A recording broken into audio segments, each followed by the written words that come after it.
Ukraine's civilian death toll soars as Zelensky takes a hard message to Trump: Russia still cannot win the war. Russia's missiles keep killing Ukrainians, but Zelensky is betting that Moscow's long war strategy can still be defeated. Donbass still out of Putin's grasp? Zelensky takes his latest assessment directly to Trump as Russian pressure continues. Despite 437 civilians killed and 2,610 injured in July, Kyiv's message to Trump remains clear: Russia cannot win. Putin's Donbass offensive losing momentum? Zelensky reportedly gives Trump a fresh assessment as fighting intensifies across the region. Ukraine's air defenses are under growing pressure, yet Kyiv insists Putin still cannot capture the Donbass despite Russia's relentless assault. July has become the deadliest month for Ukrainian civilians since the early stages of the Russia-Ukraine war, with casualties surging to a new post-2022 high. The United Nations says at least 437 civilians were killed and 2,610 injured in July, according to the Kyiv Independent, marking a devastating rise in the human cost of the conflict. That figure represents a 30% increase from June, which had previously recorded the highest monthly civilian casualty toll since Russia's full-scale invasion. Civilian casualties in July were also 70% higher than during the same month last year, showing how sharply the intensity of attacks has escalated. Children were also hit hard, with 17 killed and another 166 injured during July as Russian strikes continue to reach populated areas. Russia nearly doubled its missile attacks against Ukraine in July, with at least 429 missiles reportedly launched during the month. Long-range missiles and attack drones remained among the biggest causes of civilian deaths and injuries, overwhelming communities across multiple Ukrainian regions. Kyiv was among the hardest-hit areas, recording at least 54 civilian deaths and 202 injuries during July as Russian strikes intensified. One of the deadliest attacks came on July 2nd, when Russian missiles and hundreds of drones struck Kyiv in a massive overnight assault.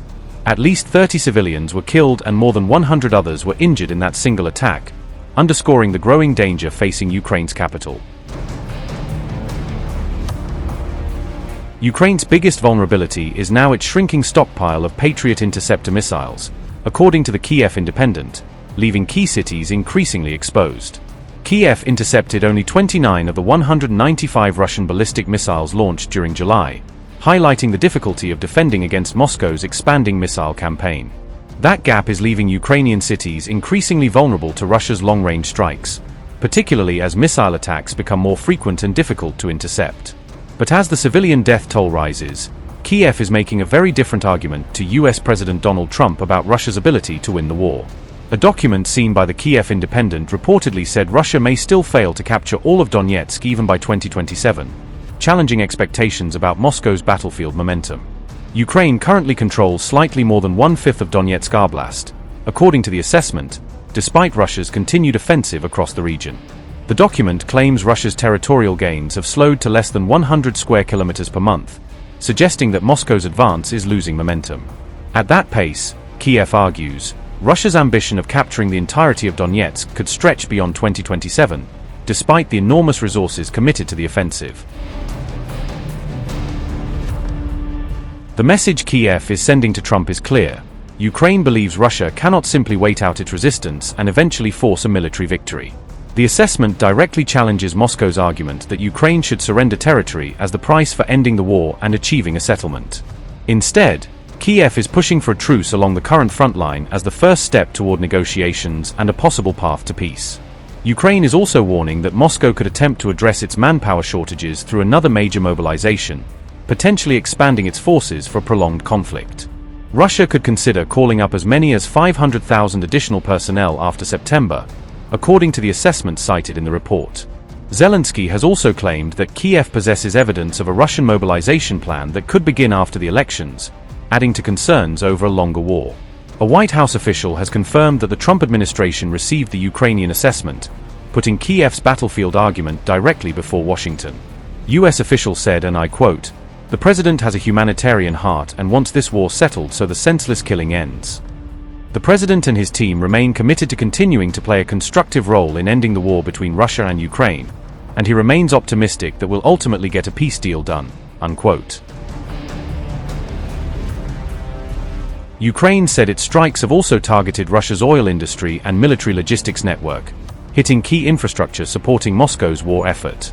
The document claims Ukrainian attacks have reduced Russia's refining capacity by more than 30%, putting additional pressure on the country's energy sector. Kyiv says the campaign is designed to raise the cost of war for Putin and increase pressure on Moscow as the conflict continues. Russia may have found a way to blunt Ukraine's most powerful deep strike missile by detecting it earlier from the air. Ukraine's FP-5 Flamingo has recently struggled to penetrate Russian air defenses, which appear to be adapting fast. Only one or two of the roughly $500,000 missiles have reportedly reached targets in recent weeks, according to Euromaidan Press, highlighting a sharp fall in Flamingo breakthrough rates. On August 6, Ukraine reportedly launched at least 3 Flamingos toward Tyumen in western Siberia. The 6-ton jet-powered missiles flew about 2,500 kilometers before disappearing from tracking, indicating that they may have been intercepted before reaching their intended target area.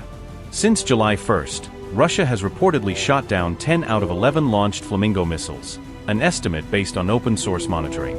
However, no official Ukrainian or Russian figures have confirmed this open-source estimate, so the claimed tally remains unverified. In June, Ukraine launched 5 Flamingos toward the VNIR Progress Plant, a Russian electronics facility in Cheboksary around 960 kilometers from the Ukrainian border.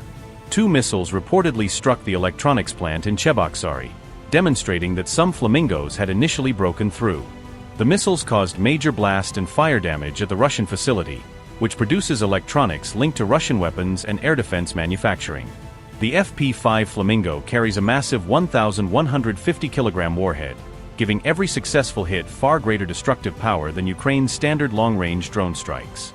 On July 4, an A-50U radar plane reportedly helped Russia detect 5 FP-5 Flamingos heading toward Votkinsk, a key Russian defense industrial city.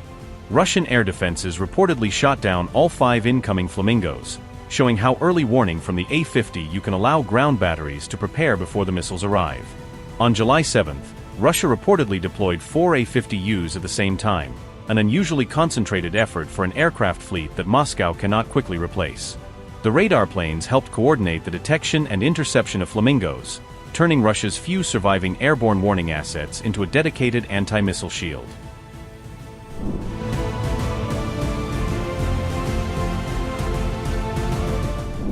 Russia's A-50U radar planes are now patrolling likely Flamingo flight corridors, allowing Moscow to watch for low-flying Ukrainian missiles far beyond the reach of ground radar. On July 4, an A-50U reportedly helped Russian missile batteries down 5 FP-5s near Votkinsk, marking a key shift in how Moscow counters Ukraine's long-range attack campaign. A-50Us patrol likely Flamingo flight routes, positioning themselves where their radar can scan the most probable paths toward Russian industrial targets. Their airborne radars can look down on low-flying targets, overcoming the terrain and curvature limitations that reduce the reach of ground-based radar systems.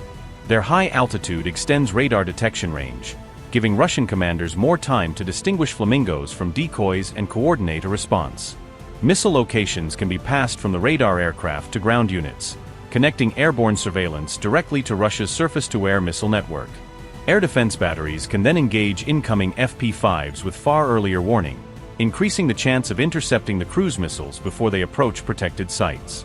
For aircraft reportedly operated together on July 7, highlighting how heavily Russia is now relying on its remaining A-50U fleet to defend against Flamingos.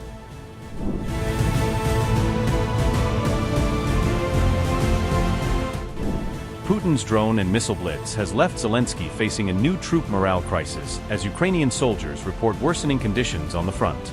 Ukraine's 121st Territorial Defense Brigade has reported shortages of food, water, and medicine while remaining deployed near the front line. The soldiers posted their appeal on Facebook on August 9, according to the Kyiv Independent, highlighting their worsening conditions.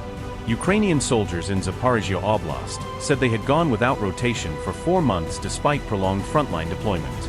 The unit said its troops arrived in April to relieve soldiers who had already spent 8 months deployed in the same area. The new Ukrainian unit was originally told that its frontline deployment would last only 1 month before another rotation was expected. But troops said constant Russian drone threats had made rotation and resupply extremely dangerous across the battlefield. Ukrainian soldiers said drones constantly watched the battlefield, turning exposed roads and supply routes into potential kill zones. The Ukrainian unit said its positions could only be supplied by drone because sending ground vehicles through the area was too dangerous. Platoon commander Anatoly Syshchuk said deliveries of food could take as long as a week to reach troops at their frontline positions. The Ukrainian commander said troops sometimes received no supplies for periods ranging from 3 days to an entire week. On one occasion, Platoon commander Syshchuk claimed his troops went as long as 12 days without receiving a food delivery. The commander said his troops no longer had the strength or resources needed to continue holding their positions under such conditions.